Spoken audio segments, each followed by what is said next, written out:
Hello guys, Diyos ko Lord, gubat naman jud ni sa kuan. Uy, Diyos ko, grabe ang Iran at saka yung Israel, yung gera nila. Diyos ko, hindi ko ma-imagine kung dito sa Pilipinas ganito.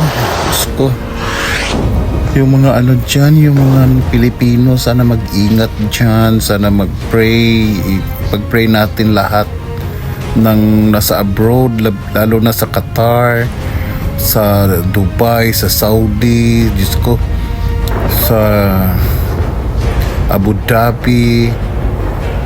We pray natin sila na sana maka-uwi muna sila dito lahat bago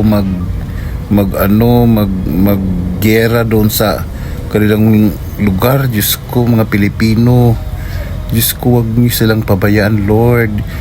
Sana matapos na ito. Hindi na ito parang World War 4.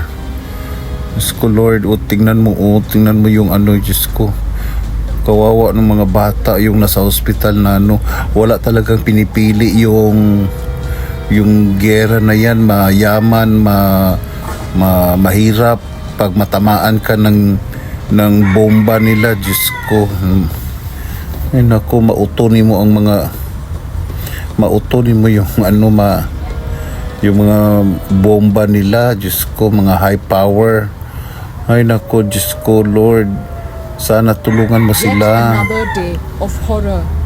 Tignan mo tuloy, ay, Diyos ko, para talagang lang yan, parang shooting lang, parang movie, parang ewan. Diyos ko, di ko maanuhan kung ano ang maramdaman ko dyan, reviews, mamatay na ako sa takot.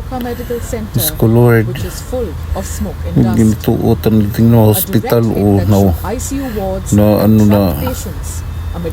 Diyos ko, ang hospital, tingnan mo tuloy para ng Diyos ko, ang building ng hospital, yung mga bata, yung mga matanda, mag-ingat.